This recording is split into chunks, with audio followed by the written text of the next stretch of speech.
Hello everyone, back to my our channel Shampa official. তো তোমরা সবাই কেমন আছো? আশা করছি তোমরা সকলে অনেক অনেক ভালো আছো, আর আমরাও অনেক ভালো আছি। আর আমরা বসে আছি হচ্ছে এই যে মাঠের ধারে, আমরা ঘুরতে এসেছি। আজকের ভিডিওটা অনেক মজাদার হতে চলেছে, কারণ আজকে হচ্ছে তোমরা আমাকে যা যা আর কি কোশ্চেন করেছো সেগুলোরই আমি আজকে তোমাদেরকে অ্যান্সার দিব আর কি। আর তোমরা অনেকেই জিজ্ঞাসা করছো, দিদি তোমার নাম কি, তোমার বাড়ি কোথায়, তোমার এজ কত, তুমি কোন ক্লাসে পড়ো, তো সেগুলোরই আমি আর কি অ্যান্সার দিব। তো চলো স্টার্ট করা যাক।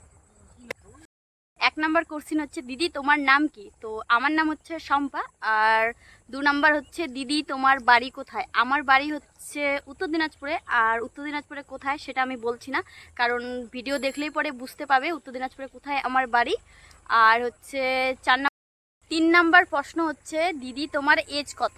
তো তোমরাই গেস করো আমার এজ কত হতে পারে। আর আমি তোমাদেরকে ক্লু দিচ্ছি, আমার এজ কত: 21, 22, 23,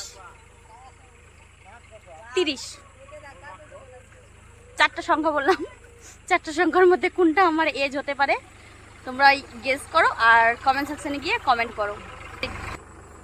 4 নম্বর প্রশ্ন হচ্ছে, এটা হচ্ছে শেষ প্রশ্ন। দিদি তুমি কোন ক্লাসে পড়ো? আমি তো স্কুলে পড়ি না, স্কুল আমার কমপ্লিট হয়ে গেছে। আর তো আমি হচ্ছে কলেজে পড়াশোনা করি এখন। তো কলেজে আমি হচ্ছে সেকেন্ড ইয়ার, নাহলে হচ্ছে থার্ড ইয়ার, দুটার মধ্যে একটা তোমরা গেস করো। কি সেকেন্ড ইয়ারে পড়াশোনা করি না থার্ড ইয়ারে, সেটাই তোমরা গেস করে কমেন্ট সেকশনে গিয়ে বলো। তো যাই হোক, আজকের ভিডিওটা এই পর্যন্তই। আর ভিডিওটা কেমন লাগলো অবশ্যই কমেন্ট করো। আর যদি ভিডিওটা ভালো লেগে থাকে তাহলে একটা লাইক করে দিবে, আর চ্যানেলটিকে সাবস্ক্রাইব করতে ভুলো না, চ্যানেলটিকে সাবস্ক্রাইব করে দিবে। তো সব কিছু প্রশ্নের আমি অ্যান্সার দিয়ে দিয়েছি মোটামুটি। তো চলো, আশা করি তোমরা সব প্রশ্নের উত্তর পেয়ে গেছো। বাই বাই সবাইকে।